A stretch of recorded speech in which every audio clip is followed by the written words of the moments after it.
He does. He look like he's about to attack somebody.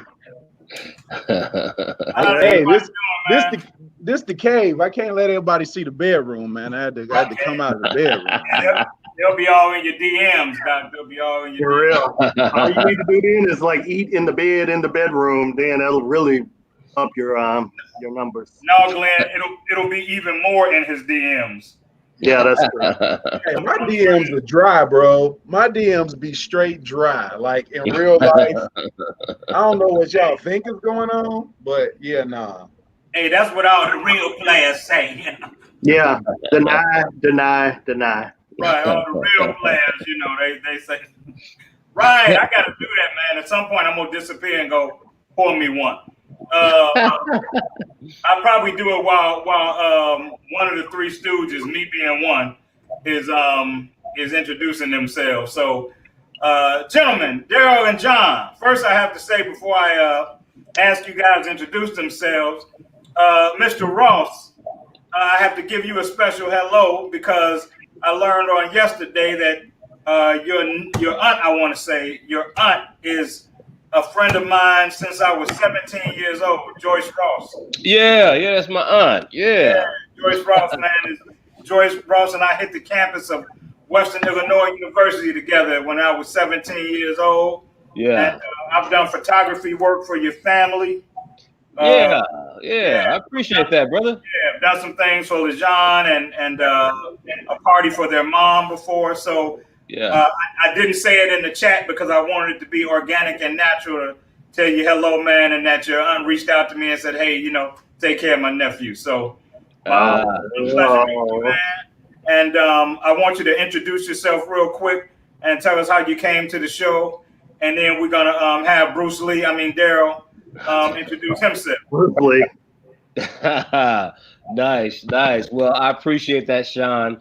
My aunts and my grandmother means a lot to me, but my name is John Ross. I'm a filmmaker from the South Side of Chicago. And my man Glenn asked me to be on the show, man. And, I'm excited about being on here. I love chatting with my fellas. And I'm ready to get this in. You know what I mean?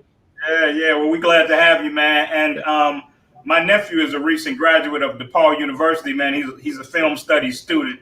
Nice. So I may want to look to try to put you guys together. He's actually filming a documentary now to get into grad school. So nice. All the contacts he can make, man, would be helpful. Mr. Pitts. Yes, how are you, sir? I'm doing excellent. How are you, brothers? I'm doing well, man. My pleasure meeting you, man. I'd love for you to take a couple of minutes and introduce yourself, man. Tell us how you came to the show, who you know. Oh, man, I'm just a boy from the South Side. I'm a TV producer. Been producing television for about 25 years now. Oh, wow. Just shot a film with period piece film with Leon about a Chicago legend. And Glenn actually asked me to come on the show, and glad to be here. I know Mel and Raj and the rest of the fellas, so just happy to be here. Yeah, you guys share an industry, so I'm not surprised that you know Mel, Rob. And so really, man, so glad to have you, man, again, somebody else that I might, want to connect with. If you guys do anything with younger aspiring filmmakers, man, I'd love to connect you with my nephew, man. Absolutely do. We have to. We absolutely have to, because again, we want to carry on a legacy. But what's happening in the entertainment business is that every person gets to a certain point in the mountain, and then if they don't pass it on, we have to start from the bottom again. And so we've been doing that for a lot of years. So this next generation, we've got to do a better job of leaving a legacy and giving young people an opportunity to get a leg up. So I'm committed to that. I love it, man. I love it. Glenn, why don't you go first? Mel is getting his lips ready. I was going to say, good brother, why don't you go grab your drink while me and Glenn do this real quick so we can kick it off? Yeah, I appreciate it. Drink while you're at it too, Sean. Make us a drink gin and tonic. Good evening, everyone. My name is Glenn Murray. I am a co-producer on this show. I am happy to be here and excited about our guest tonight. And I pass the baton to my comrade, Mr. Robertson. You were supposed to do a longer intro so he could pour a drink, man. You know all the alcohol is in the studio 3 blocks away, so he got to go to the studio to get the alcohol. is also a publisher. He helps people get published. He has several best-selling books that he's published as well.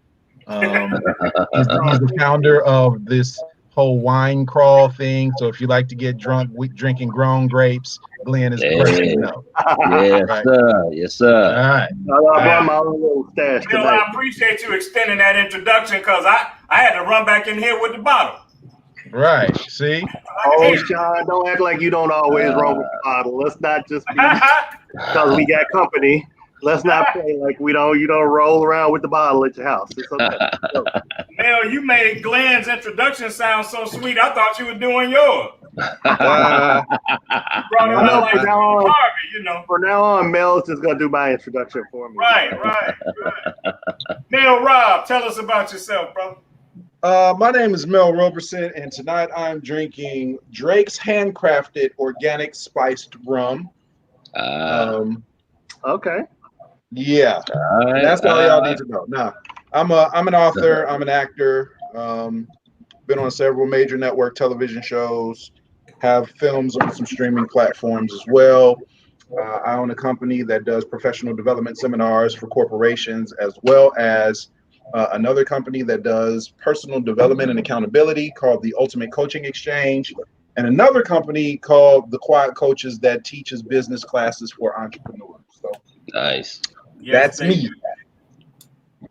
I'm Sean Mason. I'm your host for this last 14, 15, 16 weeks. I've lost count at this point.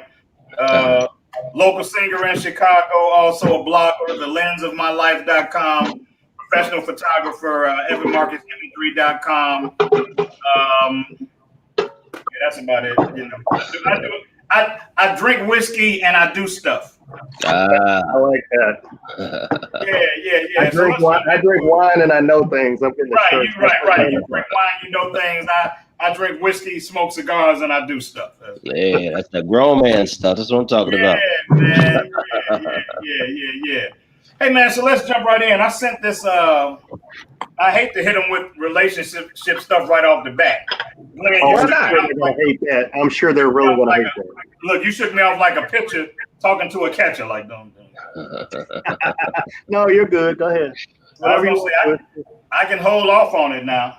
Hey, jump right in. I think we got quite a few people on here, so let's jump right into relationships. Yeah, I think it's something. And we'll be back to relationships at some point too. We always circle back. Right. Yeah, for some reason, people like hearing us talk about it. Yeah, I agree. So I'm just going to read the clip that I sent to you guys, and it reads like this, and then we all can weigh in. Why men don't marry? I got old man eyes, so let me take my glasses off so I don't mess this up. Speaking of being old, because there's nothing in it for them. What exactly does marriage offer men today? Men know there's a good chance they'll lose their friends, their respect, their space, their sex life, their money, and if it all goes wrong, their family, says Helen Smith, PhD, author of Men on Strike. They don't want to enter into a legal contract with someone who could effectively take half their savings, pension, and property when the honeymoon period is over. Men aren't wimping out by staying unmarried or being commitment phobes. They're being smart. Unlike women, men lose all power after they say, I do. Their masculinity dies too. Now, I should have asked you brothers if either one of you were married before I did that, because I know the status of these two gentlemen.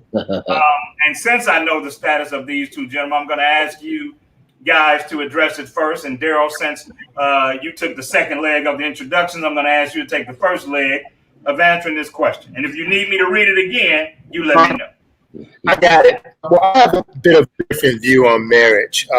I think as men, we need to know what to look for when getting married. We need to understand who we are and what our needs are. I don't think the institution of marriage is outdated. I think when you look at most successful men, they are married. And I think that will continue to be the basis, because I think we as men need feminine energy in our lives. Now, where we're going wrong is I think we don't understand who we are and what we need. So we're picking women based on very abstract things. So it could be she looks nice, she cooks, she does those things. But again, if you start looking at your companionship and what your needs are, I think you can make a different series of selection in terms of women. But I do think it's a very necessary and very needed. And like I said, I mean, if you choose the wrong woman, your life, you can tell a lot about your life by the woman you have in your life. So that's powerful and interesting, brother. I do appreciate that. I have something I want to share about that, but I'll save mine to the end. Big John Ross, talk to me, man. What do you think about it? Well, I've been married for almost 15 years now. So man, you barely look 15 years old. So that's clearly she is not stressing you out because I'm causing her stress, man. You know what I mean? But I have just a different point of view when it comes to marriage because I've seen successful marriages, before and understand the importance of it. So for me, I got married because I did want the stability. And like when I got married, I was just starting out in the film industry, right? And anybody knows about the entertainment industry. There's not a lack of women and women interest in you, right? And so like early in my early 20s, I did my thing, you know what I'm saying? And I played around a little bit, but that gets played after a while, right? You wanna build something with somebody, and I just got tired of playing the guessing game they call it, which is guess your STD if you're gonna get one, right? If you're gonna get somebody pregnant. You know what I'm saying, man? I don't want to be doing that, right? And so for me, I can honestly say that marriage has been the best thing for me. Ever since I've been married, that's when all of my accomplishments have come, right? I got my college degree after I got married. I got my awards from some of the movies I made after I got married, right? And things just keep on getting better and better and better. But it's because my wife kind of gave me my focus. You know what I mean? And then obviously when you have kids, that even makes you even more driven to kind of stay on a narrow path. So I don't see it that way, but I can get why somebody would feel that way, especially today. It's kind of crazy. Yeah. You chosen well, then, brother. Yeah. And I would say this, man. Two things. One is to piggyback off of something Daryl said before Mel and Glenn chime in, and he mentioned needing somebody and needing that feminine energy. Even more than the feminine energy, I think you need the ultimate support. Yeah. And your mate is your ultimate support, and men typically don't have that. They don't have somebody they can come home and cry to and put their head in somebody's lap on the day that, all the no's, got the best of you, and kind of took you down a little bit. And so even if it's not specifically the feminine energy, I think it is the unfailing companionship and support that relationship should have. And you said something else, though. You said it gets old, to run in the streets. It gets old if you mature. Because I know some 50, 55, 60-year-old guys that are married that leave the house on the weekend before COVID, leave the house on the weekend, trying to come up. Yeah. So bless you for being a man who matured, early and matured quick and didn't have yourself out here at 60, trying to chase them. Man, I appreciate that. Yeah, Mel Rob, what you got for me? I got some sweet potato. Yeah, I figured. Tater tot. These are amazing. Besides that, and the spicy mayo that I made from scratch. You got to give me the recipe to that spicy mayo. You put a little mustard in it or something? I got you. It's a proprietary blend of herbs and spices. So talk to me. My take on marriage is this.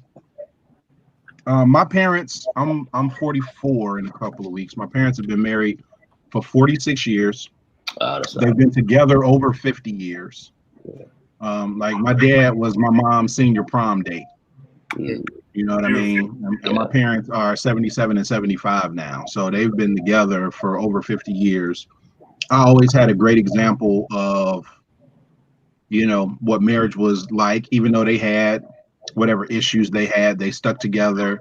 They took their vows seriously and fought through it.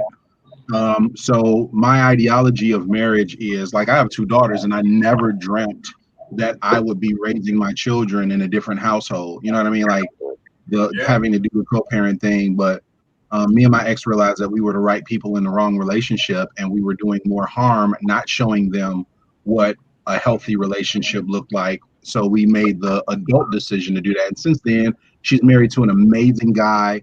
Their stepdad is amazing. So anyway, to get back to the marriage thing, my ideology of marriage is, and I echo what these other gentlemen have said, ultimately, I desire to have somebody to come home to every day. Like, if the world is beating my ass every day, I need that corner man or corner woman. You know what I mean? Like, if the world is the boxing ring and I'm out there doing my thing every day, I need to be able to come home, have somebody rub my shoulders, put ice on my eye because I got clocked in it. You know what I'm saying? Stitch up my forehead if I got a cut over my eye. And I want to be able to do that for her. You know what I mean? Like, because for me, I need a woman that is ambitious. You know, like, you got to have your own thing. Don't just be sitting around waiting for, me to do something. Like, what you got going on while I got stuff going on. And not even from a financial standpoint, just from a standpoint of, I think you should be perfect, whole, and complete in and of yourself. And in my mind, marriage is 2 people coming together, bringing what each of them brings to the table individually, and forming something new, creating that synergy and making something new. So yeah, man, I think ultimately the desire is to have that person. My daddy, who's from Starkville, Mississippi, in his infinite wisdom, I quote my dad a lot because he always, in his country way, has some wise stuff. He said, boy, you need to find somebody that'll wipe your ass when you get sick. If you get sick and you can't wipe your own ass. That's real right there. That's real. That's the Mel Roberson Sr. original.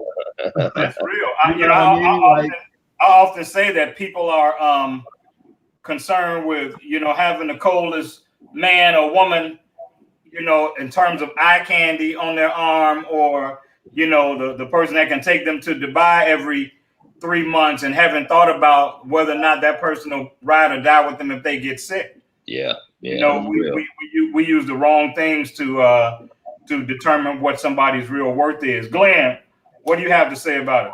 So, marriage. Oh, fun topic. 4 things that are This important. This is a church sermon, ain't it? This is a church sermon. Get my notebook. There are 4 quick things here. Love, partnership, companionship, and balance. I think those are the 4 things that really make a marriage work. I think if a man's asking what's in it for them, he's talking to a woman who wants to be married, but not necessarily be in a marriage. And a lot of people want that ring. You want that brass ring. You want to get to the altar and you want to hold the ring up and be as married now. Yeah. Well, that's wonderful, but there's a lot of work that comes after that. And no, I've never been married, but I understand it because my parents, I look at my mom and my stepfather, were married over 20 years, and my dad and my stepmom are now almost 40 years married. Nice. So that's work that they all put in, trust me. And, my daddy, all you do is ask your daddy about work. He'll tell you in a minute how much work goes into marriage. So I think those are 4 things that are key. I need to love you. Shout out to Glenn's dad real quick, member of Kappa Alpha Psi Fraternity Incorporated. Yes, he is. Nice. My dad's new.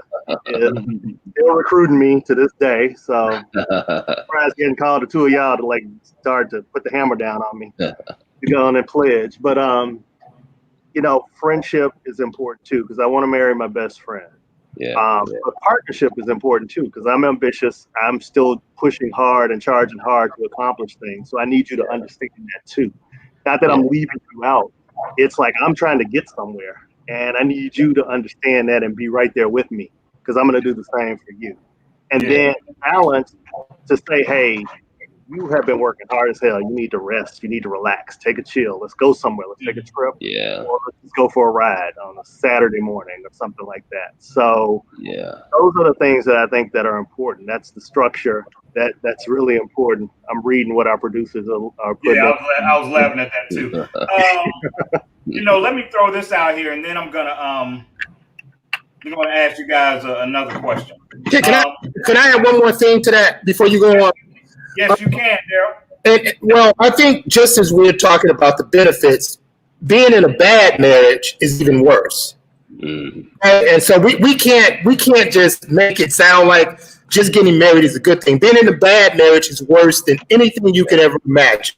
Yeah. So again, I can understand why people would feel that way about marriage because they have not chosen someone that's compatible with what they need. Yeah. And we all have different needs. And so we first of all have to understand ourselves. And so you can talk to anybody or anyone that's ever been in a bad marriage and they will tell you it was a living hell. Yeah. So we have to acknowledge that, again, your choice of your mate is a critical component to how you move and how you feel about marriage, period. Yeah. So I just wanted to throw that in because we were all, kumbaya and marriage is wonderful. But the flip side of that is being in a bad marriage is absolutely a nightmare. Yeah, you actually went where I was going. And so I'm going to flip the order of the things that I was going to address because that's the street I was actually going to turn down. I personally think that while men get a bad rap for being commitment phobes and scared of commitment and all that, I actually think that most men don't have an issue with commitment. Men have an issue with the wrong commitment. Right. And they fear waking up one day, looking over and going, what the hell did I do? Because everything is different. The energy is different. All the things that were done in order to secure the relationship are no longer being done. And then they feel like they got duped. Yeah. Like, I signed everything away to something that wasn't legitimate, and now it's revealing itself. Whereas I don't think women have that same fear when it comes to commitment. Because there is that age-old standard that, women commit, men surrender. There is some of that in it, Yeah. But women commit to the thought of being married. They don't commit to the marriage. They commit to the staged, pageantry of marriage. They don't necessarily commit to being, because I remember some relationships where, people thought I was a commitment phobe. Hopefully, none of them are watching this show right now. You don't care. I've been accused of being a commitment phobe, but it wasn't that. I was never scared of marriage. I was scared of marrying the wrong person. Yeah, that was my fear. And I think that's a very different thing. And I think men get labeled as being commitment phobes when it's not that. It's the wrong commitment that men fear. But you said something just now. You and Daryl are both in my head because you addressed the other thing that I was going to address, and that is some people, the longer you go without being married, the more you feel like a reject. And so, you have to fight the urge to want that designation for not want it for what it represents. You understand what I'm saying? Like if some people want to be claimed, they want the world to know somebody loved them enough to give them the ultimate commitment. And like you said, they're not really thinking about the marriage itself or what it takes to, they say, I want to be married. Okay, you want to be married so people see you and know that you're somebody's wife? Or do you want to be married because you want to be somebody's wife? That's a good point, Sean. You had something going. Talk to me. I'm sorry. Neil. Yeah, so I don't accept the longer you're not married, the more you feel like a reject comment. But I'm just saying it can be. Some people can't get married under the wrong pretense because of that feeling. Okay, all right. Some people. All right, let's throw some people in there. Yeah, because I'm not married and I don't feel that way. Okay, and I'm older than all of y'all, and I don't feel that way. I was about to burn some sage for you, brother. No, I'm good. I think that a lot of people, they just have the wrong ideology of what marriage is, right? Everybody wants the finished product, but nobody wants to put in the work to get to the finished product, right? Man, John, would you say that again? Yeah, I just think that people want the finished product without putting in the work, right? Yeah. You see a building, and it's like, wow, I want that house, but you don't want to do the next thing to build that thing, right? And so it's like, it's one thing that my uncle had told me, like when I first got married, And he was like, yo, John, the first 15 years of your marriage is going to be hard. But once you get past 15 and you start putting in the work and doing the right things, that's when you start to see the fruit of what your marriage is going to be in the future, right? And you'll know by year 15 or even before then if it ain't going to work out, right? But it was one thing that, you know, he told me, which was that don't expect your woman to be where she's supposed to be at year 20, right? Because she is still growing up and we are still growing up along the way, right? We're not the finished product. So we have to be patient and work with this. Our job in marriage is to work with that other person to become who that person was made to be at. And if people can't realize that, they're getting married for the wrong thing. A lot of times that marriage is unfulfilled because of that wrong expectation they may have for that. One of our guests last week, that was, I think, a good friend of either Mel or Glenn, Pastor Kev, talked about how different his marriage was now, years into it. You know, and the rhythm that he and his wife had as both husband and wife, as well as friends, and their ability to have those tough conversations that did not make either one of them feel like they weren't still loved. And that takes a while, you know. That's what happens if you're growing, though, right? Right. That's what happens if, like, I am not the same person that I was 5 years ago. Absolutely. You know what I mean? And hopefully you are not the same person that you were 5 years ago. So if we are growing and building together, you know, it's the same concept that we have in business and some other things. This book right here, that's on my desk, Napoleon Hill's Think and Grow Rich. He says 2 minds create a third and more powerful mind, right? You know, that whole mastermind principle. Marriage is the ultimate mastermind principle in effect. You know what I mean? 2 people joining together and sharing their lives, the most intimate details and moments, the great stuff, the bad stuff, the in-between stuff, the victories, the losses, you know, the sickness, the health, all the things that you talk about in those vows. So when 2 people come together and they share that, and both of them are equally committed to the growth process of that, man, that's the dopest thing on the planet. Okay, but check this out. With all that said, and I 100% agree with everything you said. With all that said, what about the philosophy from a legal standpoint that says marriage is a bad contract for men? What about that piece of it? I get the emotional. I think it's a bad contract for men if you have a bad business partner. Right. It's like if you got a good business partner, then you know what I'm saying, you're not worried about all of that other stuff. But some businesses do fail though, and the court system seems to advocate for your partner a bit more than it does for you. Well, let me.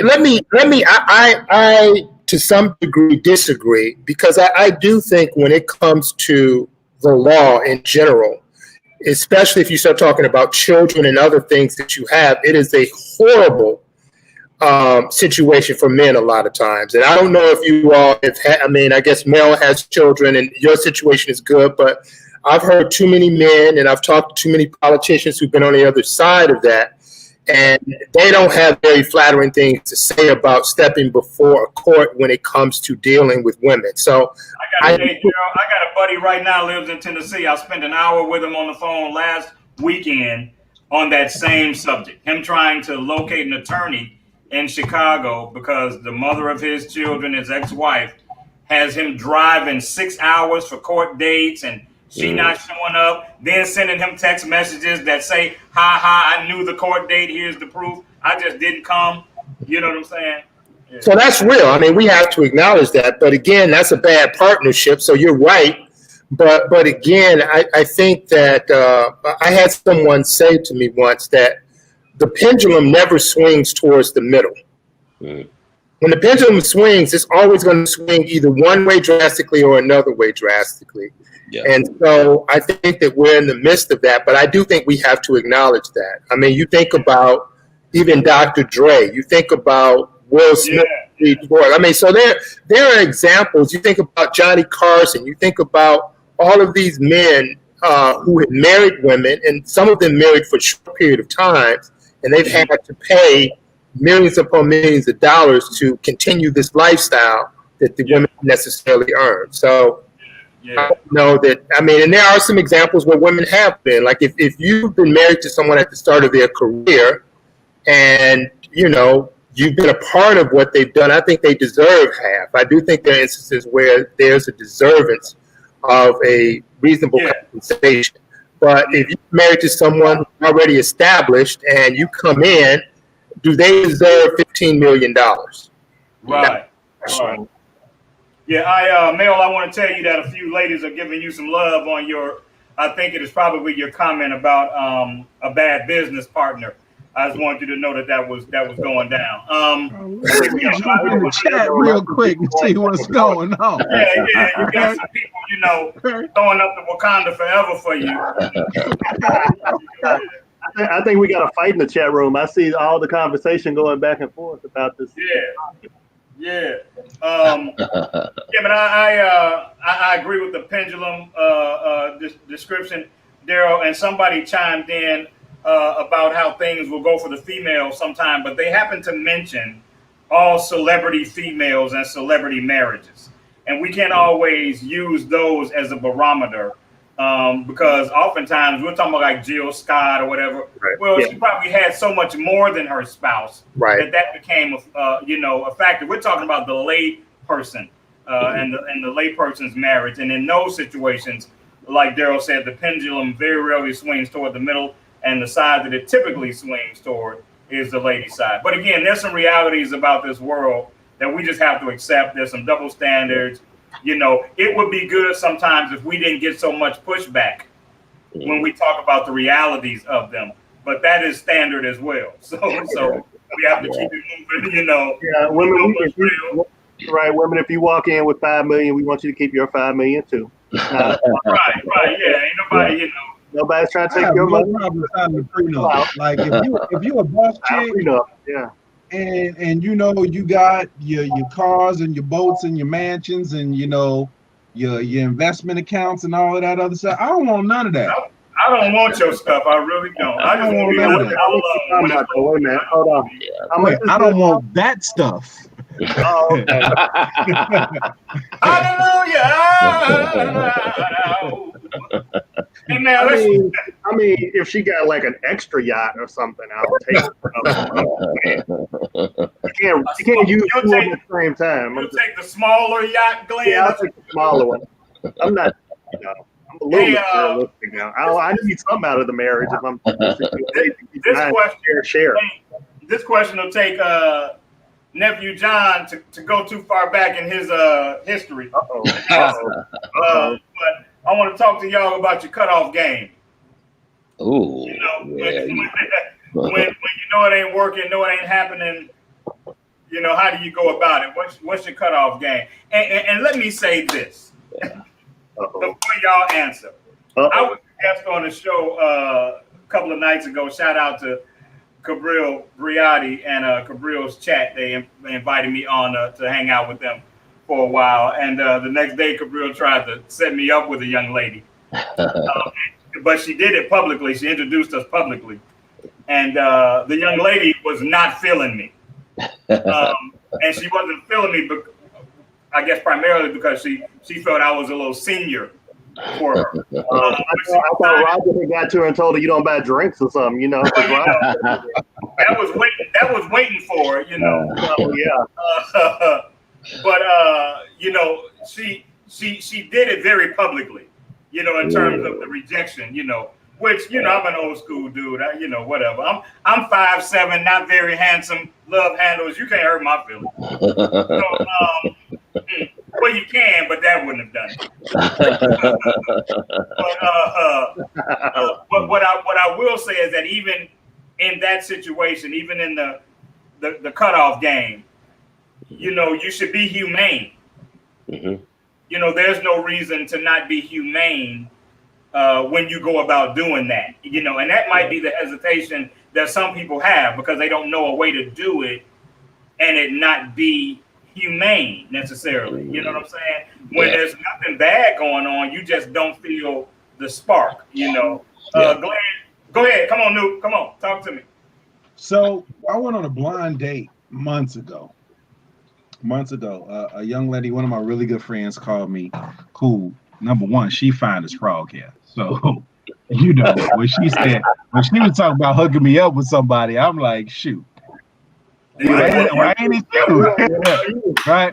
But this was last year, right? So I go on this blind date, and very nice young lady, attractive young lady too, but the conversation about what we both wanted out of life and our expectations and all of this other stuff, and you know, we had a great date, great dinner, great conversation. She had really good taste in music. Just all of these things. She was a Delta, you know what I mean? Just all of these things. And again, this is last year sometime. And it was like, all right, all of this is cool, but here I am, you know, early 40s, 2 kids, done. My daughter hadn't graduated out of high school at this point, you know what I mean? But I'm like, yeah, I'm good, you know, like I'm not about to start over. I'm not about to be at somebody's graduation and they're like, oh, your granddad came. No, that's my dad. Like, I don't want to be that guy.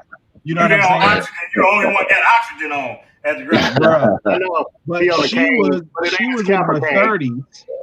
She was in her 30s, never been married and didn't have any kids, you know, and for her, the possibility of having children was, you know, she was like, yeah, I want to be married and I want to be at least be open to the having kids thing or whatever. And at the end of the day, it was like, man, great time, great conversation. I'm probably gonna get snipped at some point real soon. So, you know, like I'm not doing this. I'm taking my plumbing out real soon. My daughter's about to go to college next year, and I'm done. So I think that the cutoff game could be there, but if it's done in a way that is super respectful, like you said, Sean, that is super respectful, and it's just a thing of, hey, ultimately, this is not going to work out. I'm not going to waste my time or yours, because the worst part, the bad thing about it is when people know, it's like, yeah, this probably ain't going to work out, but it's like, but this could be fun in the interim. Yeah, nah, man, I don't have time for that. Yeah. I aged out of fun in the interim. You know, it has no purpose. You know, the whole sport aspect has no appeal to me. You know, if I'm even entertaining you on that level, it's for the long haul. You know what I'm saying? Like I got enough friends. I'm blessed with a bunch of platonic friends. Anytime I want to just be in a woman's company, I got 10 phone calls I can make and go to dinner and have the blessing of their guys and their husbands because they know what it is. You know what I'm saying? So I don't need that. I don't need the sport aspect, you know. Yeah. Any one of you guys got something to share about it? John, don't you get in trouble now. You know? Man, look, let me tell you something. I've been out the game way too long. I don't even remember my cutoff game. So like when I was dating, I was in my early 20s. So my cutoff game was probably very disrespectful back then. I'm just gonna be real. You know, it was so like the real conversation. So back in the day, I would let a woman know right off the bat that it wasn't going to be serious, right? Like I was not trying to get serious back in the day. You know, so I give them like I say, you know, 2 weeks and then I'm gone. Like I'm not going to be in a committed relationship. And so I let the person know right off the bat that it wasn't going to last. So yeah, but when I knew I was ready, it was like I was ready. So I didn't really have that. I didn't really have no long, you know, dating period where I had like a cutoff game or anything like that. But you know, I always let the female know right off the bat. And maybe like one time. That was important is something that Mel addressed weeks and weeks back. Which is for you at that space, nobody was going to be the right one. Yeah, nobody was. That wasn't what you wanted. So it wasn't like any of them were going to sway you. You know what I'm saying? Because you weren't even open to that at the time. You know what I'm saying? So that's not as bad as an address as you may think it is. Yeah. You know, you knew what you wanted at the time and you weren't going to fool anybody and you were being upfront. And it might not have felt good, but at least you weren't being deceptive. Right, you know? right. So, yeah. Go ahead, the challenge in that sometimes, though, and this is a men and women thing, because there are some women that are very, very forward. Inhumane? Yeah. No, not inhumane, But forward in the like Ron was saying, or like John was saying, the thing of, listen, I'm just here for a good time. I'm chilling. This ain't gonna be nothing serious. And then the other person, male or female, is like, oh, I could change them. Oh, they'll get to love me. Oh, once they see how amazing I am, it'll be different. And it's like, it don't matter how amazing you are, right? Yeah. I'm not ready. I mean, it's so funny because I think as I scan the room, make sure this person is in there. I don't want you to get hurt. We see a wine bottle coming across. No, there was somebody that I was interested in many years ago. Many years ago. A few years ago. And they were like, well, I just want to be friends. So I'm like, okay, cool. Then we're friends. You said it. I agreed to it and everything else. So like a couple of weeks later, I get a message like, oh, so you friend zoned me. And I'm like, wait a minute, didn't you just say? So I like copied the message from her and sent it back to her. Like, these were your words. This was your choice and your word. So don't come back to me now and wonder why I left, because I'm done. But I mean, point is, the older you get, the better your cutoff game and the more polite your cutoff game is. To John's point, in your 20s, you're either, I'm cutting you off completely, I'm going to keep you in a holding pattern because you might actually be one that I might like if choices 1, 2, or 3 don't work out. So I'm just going to keep you over here in the bullpen because I might need a relief pitcher at some point. But as you get older, you realize those aren't the games that you can play, and you just have to be honest with people. I have a real problem with, and I guess because I do have a lot of platonic female friends and their friendships that mean an awful lot to me. I have a problem with the guy who fakes friendship to keep the lady close. Oh yeah, that's try to picture. You know what I'm saying? Like she's rejected him, and he's like, okay, we can be friends, but he doesn't really mean that. He means, okay, if I act like I'm a friend, I get to, like Mel said, I'm gonna keep showing you how amazing I am, or Glenn, I'm gonna show you how amazing I am. So to me, that's such fake friendship. But those things are obvious, though. You can spot those dudes a mile away. Well, some can, not all of them. I think you can. I think if you really pay attention, you can spot those dudes. It's tough, man. I'm telling you. I don't think it's so. It depends. I had a friend told me one time she had gone through a situation like that with a guy, and they had become like buddy, and then she went over to his house to hang out one day, and they kicking it, and he disappeared for a minute and came out in his underwear. That's so crazy. Shout out to my female friends, man, who are out there. That's a crazy move. I take pride in the fact that they know I'm never trying to. Daryl, are you about to jump in and say something? No, I'm good. Well, you know what? Let me say two things. You're an assassin. 2 weeks. 2 weeks. You're an assassin. You're real cold. I mean, at least 8 weeks, 2 months. You get 2 weeks. You're cold. But hey, Daryl, he trying to smash 4 or 5 good times and then he out. Like, damn, 2 weeks. but the dude that's lingering is always gonna sneak a shot in. And that's how you tell women. He always is gonna say something that's just a little bit out of turn. He going no, like Chris Rock say, they offer you the D. Oh yeah, he gonna offer you the D every few months, just real subtly. He gonna offer you the D, like a check-in, just to make sure. Might miss it. You might even miss it. Yeah, you might miss it. Hold on, let's be honest, fellas. Yeah, that guy. Let me speak for myself.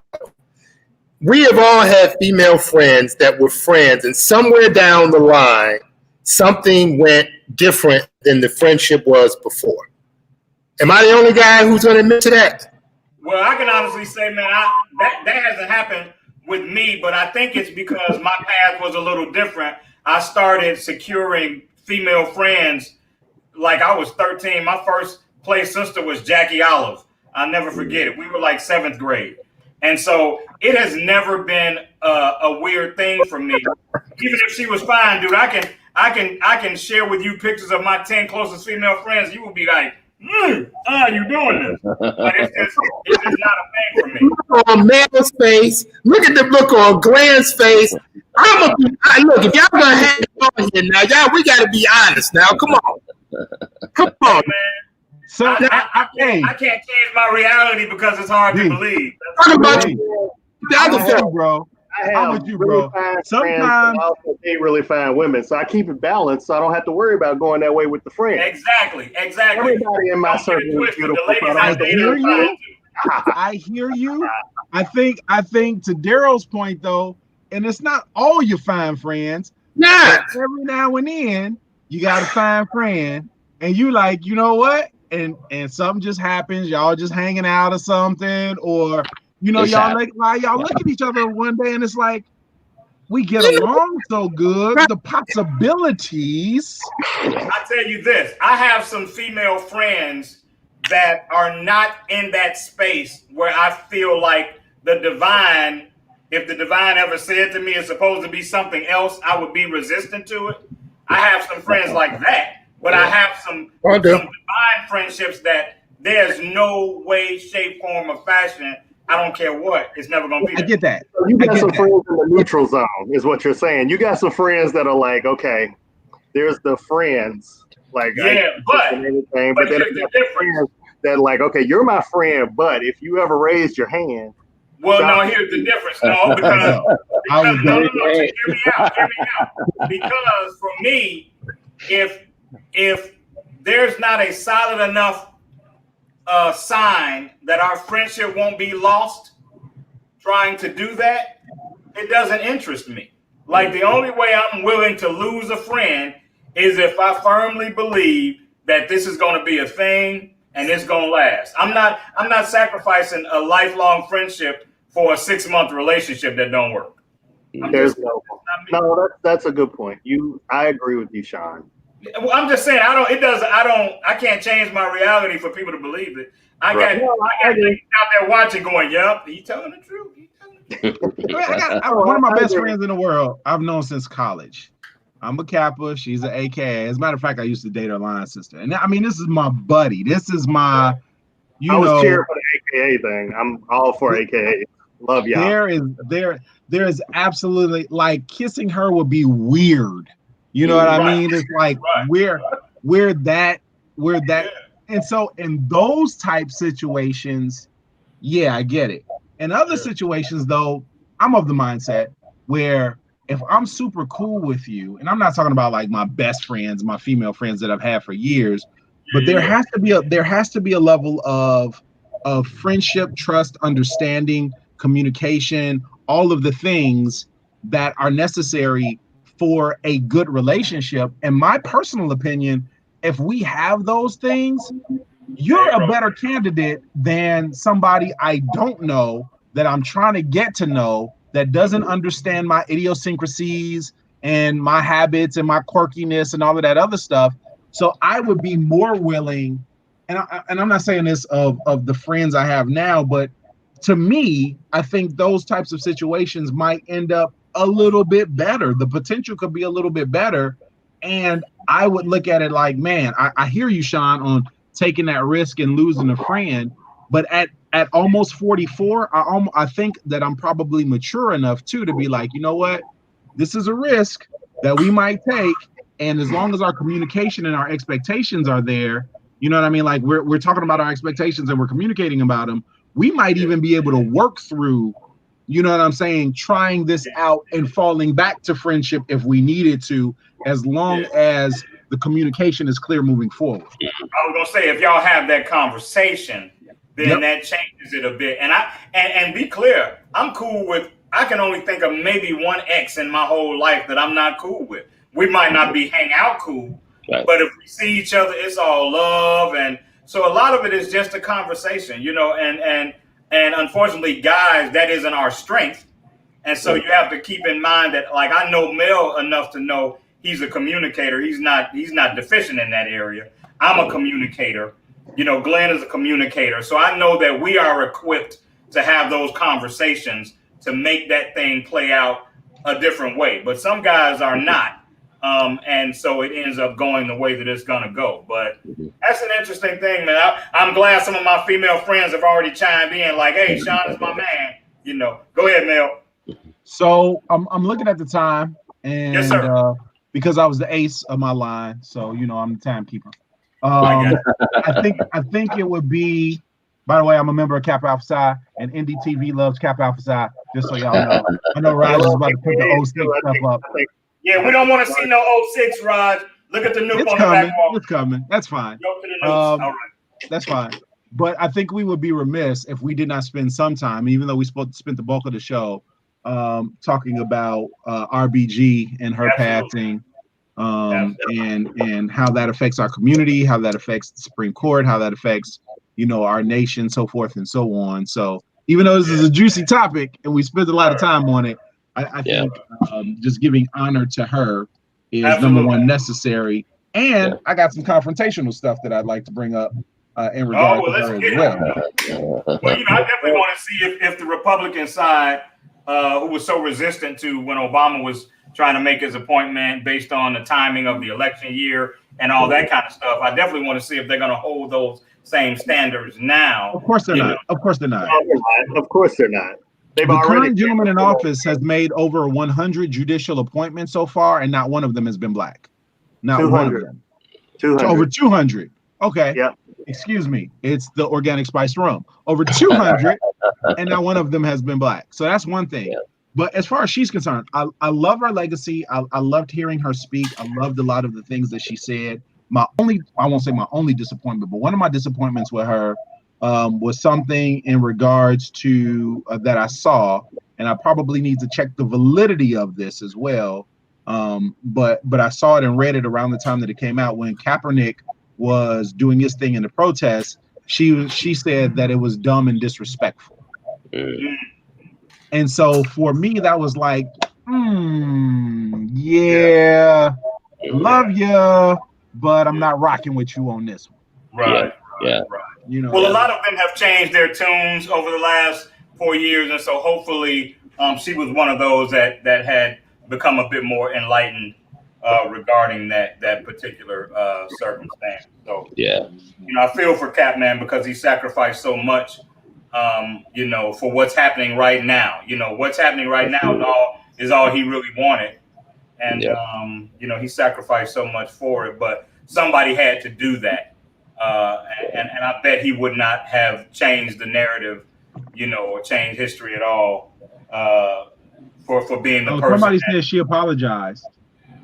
Oh, really? Did she? Yeah, Shaniqua Wilson said she apologized. Hey, Shaniqua. Here's the other thing. I think that we're never going to agree with 100%. Like even us. I mean, if we hit certain topics, there are going to be things that we totally disagree on. Oh, Daryl, we done gone at it in here, brother. We done gone at it in here. Yeah, and so it's the foundational principles of what you rule your life by. That's when we have disagreements on that. If you have disagreements on police brutality, okay, that's a foundational issue. If you don't think that that's a problem, either you don't know or you don't care. Yeah. But again, I think again, we're all going to have things that we disagree on. That does not mean that we can't find commonalities to work through. So I think, and maybe there are women who've never experienced police brutality and don't understand the very principle. There are men who've never experienced police brutality, don't understand the principles of it. So, but what is their foundational principles about race? You know, is equality. Equality. I mean, when people say Black Lives Matter, matters is the most insignificant aspect of that. It's much greater than that. So again, I think that, you know, us disagreeing is fine. What is our foundational principles? What things are deal breakers for us when we're dealing with people? So I think, you know, when we look at her, I saw a meme this week that said, "Can we agree to disagree? Yeah, on pizza toppings, but not on racism." Right. You know? Yeah, and so I find it hard, man, harder and harder. I admit that the last 6 months, man, have made me a bit hypersensitive, and some things that I maybe would have been able to overlook I can't overlook anymore, and it makes me see you in an entirely different light. You can say something to me today that will change the way I look at you forever. And had you said it to me 6 months ago, it would have been something that I would have been able to dismiss and keep it moving. So I admit that, and I'm sure most of us are a bit hypersensitive, but when people that look like you are going through what we're going through, and the people that don't look like you turn such a blind eye and deaf ear to it, it's hurtful, and it's a psychology, and yeah, man, I just hope, man, that things get better, and hopefully that change starts in November. But I do believe, man, that the last 4 years have opened wounds that are so deep that none of us on this stream will ever see the healing. These are wounds that will take longer than our lives are left to heal, and unfortunately I believe that to be a reality. Yeah, but I also believe it needed to happen. It needed to happen. This has been the first time that we've been in a situation where something like this has happened, and we've been forced to stay home and just kind of sit in and deal with it, right? Which I think is also as necessary, right? It's one thing. It's one thing like when things is popping off in Missouri 4 years ago, and you had these protests going on. The world was still busy, and everybody's still kind of doing their thing. But this is the first time in like 100 years that we have a pandemic going on and a civil unrest going on at the same time. And so it kind of forces you to kind of have to sit in it and kind of deal with it. And so, yeah, I mean, I agree with you, Sean, about that, where, it's a sucking time, and we may not see it, or it'll be healed in our lifetime.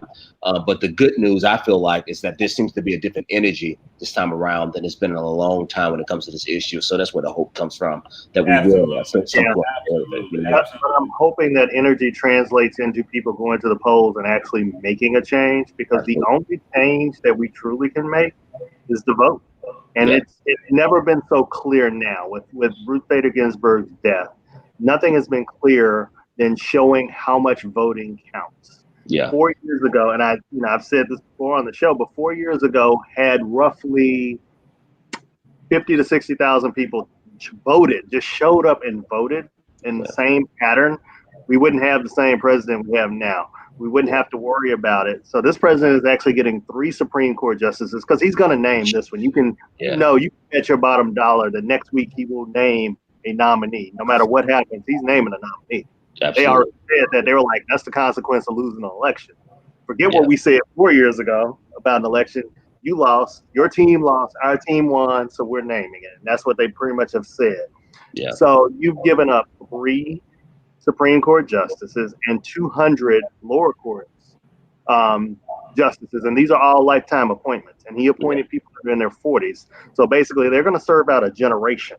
You've got about 20 years of a Trump court that is going to rule in most of the lower courts. So as soon as this Supreme Court nominee is seated, then you're going to see the Affordable Care Act get attacked. You're going to see abortion rights get attacked. And whatever you feel about abortions, that's fine. I'm not going to argue with you about that. But it's the rights are going to get attacked now, because all the states are going to push those into court. They're going to push them through the lower courts, the federal courts, and get it to the Supreme Court, because now they got a 6-3 advantage once they seat this justice. So you're going to see a lot of changes. You're going to see civil liberties get attacked. You're going to see corporations get a lot more leeway now because of that. So this is going to fundamentally change the United States. And if you don't vote, this is the consequence, or I should say, this is the consequence of not voting. This is the consequences of stop voting after 2008, when we patted ourselves on the back because Obama was president. So we didn't show up for the midterm. So then he lost the Senate. Then he lost Congress. So for 6 years, he was fighting a Republican Senate and a Republican Congress, who tried, I think, over 60 times to overturn the Affordable Care Act. And they couldn't. But they've chipped away at it for the last 4 years. Now the last vestiges of it, which is the pre-existing condition, they're about to be wiped out. It's already in the higher courts, and it's already challenging that right now. So people are going to die from this. We're just going to be real about it. People have died from COVID. 200,000 people have died from COVID because we didn't act fast enough. So we probably could have saved at least half of those people. People are going to die from the Affordable Care Act because they're going to have all of their insurance stripped away from them, and they won't be able to afford their insurance. And some of them won't be able to afford the basic medication that keeps them alive. One woman said that in the town hall the other week, that the Affordable Care Act literally kept me alive, and you're in court challenging it. And they're not going to have anything to replace it. Like they've said, that's a lie. We know that's a lie. So these are the consequences of not voting. Yeah. You know, there's over 100,000 people that probably would have been alive had that happened, had people voted. So think about that. Everybody listening, think about that when you go to the polls. It's not just one vote that doesn't matter. There's a lot of people that are impacted now from what we didn't do for the last 12 years.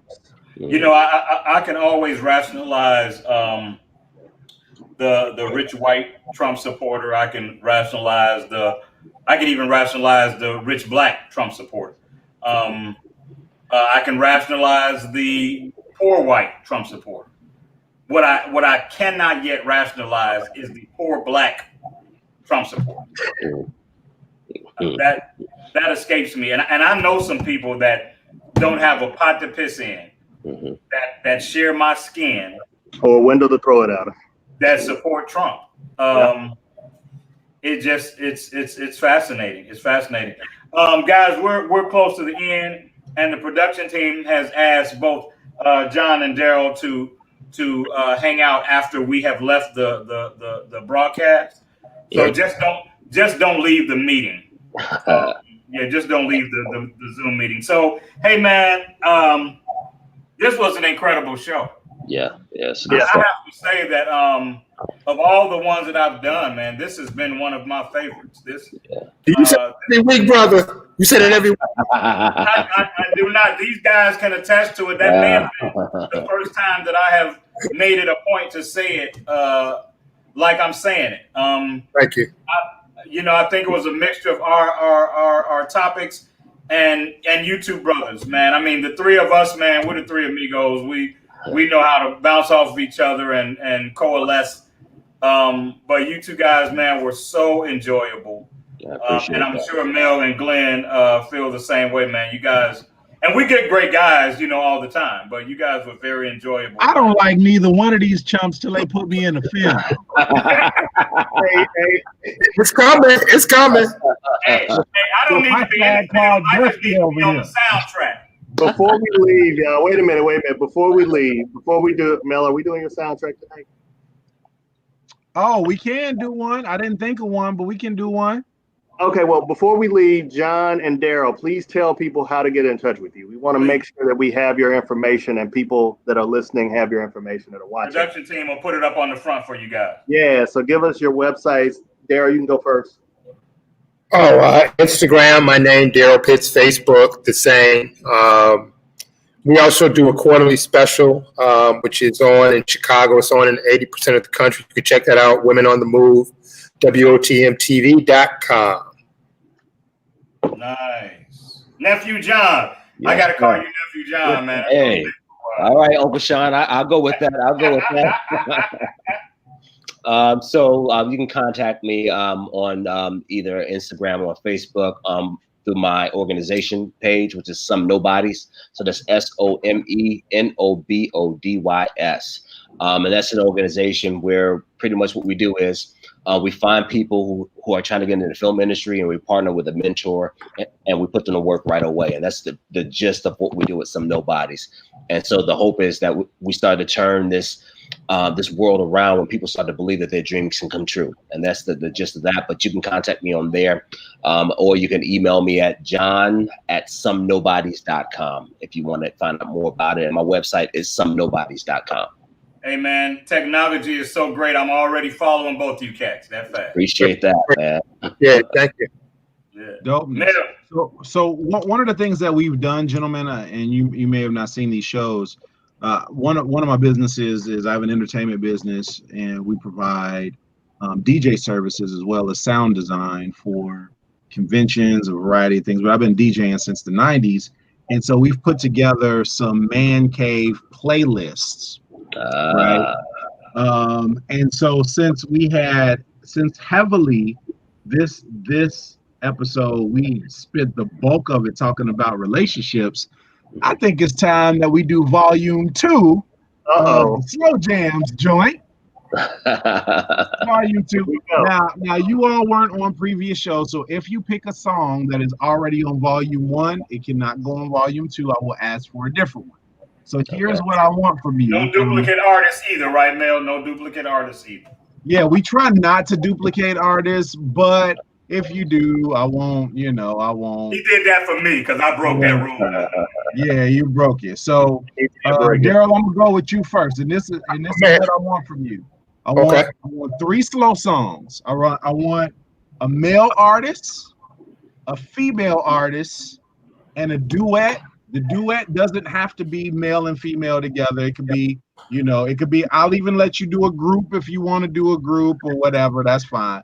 So all male artists, whether it's a group or individual, female artists, whether it's a group or individual, then a duet. Now, my preference would be a solo male artist song, a solo female artist song, and a duet.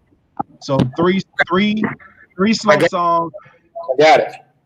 What you got, bro? I've got to start out with, I have a few favorite artists, but this particular song for me, when I was a young man, hearing this song changed my whole trajectory of how I dealt with women. Okay. This is a surprise, but it's Teddy Pendergrass, Come On Over to My Place. What did you say? I don't even want to know how it changed. It was a restraining order. Obviously, over to my place. And the reason was is because when you listen to the song, you listen to the words of the song, she is seemingly very disinterested in him. Right. And as he continues talking, she's been like, look, I've been checking you out all night. So for me, that song as a young man changed my perspective. So I love that song. Okay. Teddy was macking her down, basically, is what you were saying. That's what I'm saying. That's what I'm saying. Yeah. Translated that. Yeah. So Teddy, give me a female artist. And Daryl, let's put a bookmark there, brothers, because Daryl just mentioned something that was something I wanted to talk about on the show. So next week, we have to revisit what he just brought up that me and my man Twin, shout out to Twin in Sacktown, talked about yesterday that I wanted to address. Daryl just reminded me of. We owe time, brothers. Let's go. Okay, let me go to the duet. I would have to say Donny Hathaway and Roberta Flack. You can pick either one. We've already had that on volume 1. Did we? Which one did you do? The Closer I Get to You. Oh yeah, but you can go You Are My Heaven. You can go. I mean, they got a few. You Are My Heaven. You can do that one. Okay. You Are My Heaven. It's a great love song. That ain't really a slow song, but I'm gonna let you have it. Oh, okay. No. Let's go then. Let's go. Chantel, they'll be posted. Mel will post them in a couple of days. So I'm gonna post it tonight. I'm gonna post it in the comments tonight. Let's either go Ashford and Simpson, which is not my favorite, or let's go with Alexander O'Neal. Brother, give me a song. Damn. Let me think. Hey, Bill, I'm trying to tell this dude how hard it is. Let's go, John. Give me 3 songs. We'll come back around. All right, it doesn't have to be like old school. Can it be like recent stuff too? It can be whatever you want. Male artist, female artist, duet. Bet. So I got to go with my guy, BJ the Chicago kid, Close. Okay. Shout out to BJ. Yeah, BJ. I went to grammar school, high school with each other. That's my guy. Oh, nice. Yeah. Yeah. I got to go with a slow cut. I got to go with Distance by Yebba. Oh, look at you. Yeah. Look at you. Yeah, Yebba's a dog, man. Man, she a beast, man. She a beast. Dog. Yeah. Give me a duet. And a duet, man. I'm really feeling, you may have this on the playlist already, but I'm really feeling that new joint by Alicia Keys and Khaled, So Done, man. I'm really digging that joint. Ooh. So Done. Okay. Alicia Keys and Khaled. Nope, that ain't on the list. The production team keeps saying, John, all grown up now. Damn. Came off the bench with that. Right, Mason, right. give me yours, It's Mason. hard for me. Go ahead. Come on, Sean Mason, give me You yours. calling me? I'm ready, Noob. I got you this time. Come on, he give ready him to now. me. All right, so my female artist is Mahalia, and there's a song called Plastic Plants. Plastic Plants. Yes, sir. Yes, sir. Did you do her on Volume 1 too? Yeah, but a different song. Yep. Yeah, okay, all right. I did Grateful on Volume 1. Right, go ahead. Almost went old school with Terry Ellis, but I'm gonna save that. Come on. Oh, don't be messing with my woman now. Men is actually overtime. a male group. Maze, I Love You Too Much. That is my all-time favorite song ever. For my duet, it's the joint with D'Angelo and Hill. Yes, sir. Yeah. Nothing really matters. Yeah, Nothing really matters. Yeah. Great song. Joint. Okay. See, Mel, I ain't give you no trouble this time. I ain't give you no trouble. You did. All right, tell me what you got, Glenn. All right, I'm gonna close the show because I already got mine. So the male one, Voyage to Atlantis by the Isley Still need Brothers. one from Daryl though. We are didn't he do Voyage to Atlantis on Volume 1? Didn't you do that, Sean, on Volume 1? No, sir. No, nobody did Voyage to Atlantis. Okay. I did some Voyage Isley to Atlantis. All right, the female is I'm What You Need by Shantae Moore. Oh, nice. Beautiful song. Very I nice. love her. Very Yes, me too. Yeah. Yes. And then the duet is gonna be Love Lies by Normani and Khalid. Hold on. Love Lies. Yep. By who? Normani and Khalid. Can you spell it? Normani and Khalid. Okay. Yeah. Am I the only dude who thinks Khalid sings like he got a mouth sore? Shut up, Sean. Shut up. Daryl, give me yours, Daryl. So you got Teddy Pendergrass. That's all you got so far. That's all I got. What's the song with Chris Brown, the duet that Chris Brown has with oh, come on. You gotta give me. I got a lot of music in my head, but Dude, I tried to Give me two damn songs, man. top of my head, give me 2 songs out of a minute. Okay, so let's do Female artist. Look at your phone, Daryl. Look at your phone. Jesus Christ. And now he froze. Right, Okay, no. Okay, look, let's do he did Lauryn Hill and D'Angelo. Let's do female artists. Let's do Jill Scott. The Way? The Way. We'll do that one. We'll do The Way. All right. Thank you for the assist, whoever that was. Right. All right, and give me a duet. Thank you. And what duet? Let's see. I tried to do Alexander O'Neal and Sherelle. Never Knew Love Like This. That's not really a slow song either. That's not bad though. That could count. You don't think that could count, man? Get the referee now. Get the replay. I'm gonna give it to him just so we can get off the damn line tonight. Thank you. All right. What song did you say? Alexander O'Neal and who? Never Knew Love Like This. Anything else? Now, we get off, I'm gonna have like 50 songs, but that's the way it goes, man. That's how it happened for me the first time he dropped it on me. I was laying in bed that night, like, damn it. Roger said you were pulling from the AARP list, Daryl. Yeah, that was funny. Jesus you know what? Christ. Yes, I've heard all of these gray hairs. Okay. Jesus Christ. All right, here's mine. All right. Duet. I'm gonna start with my duet. I'm gonna go with Maxwell and Alicia Keys. Fire We Make. That's nice. That was my second choice. That's hot. Okay. For my male artists. Damn, that's a good one. I'm sorry. We can't have more Shantae Moore. I'm sorry. That was a good one. For my male artists, I'm gonna go with Al B. Sure, Naturally Mine. Okay. Oh, wow. Okay. Way back to the 80s. Okay. Yeah, man. I gotta dig in the crates every now and then. I appreciate the unibrow respect. You know what I'm saying?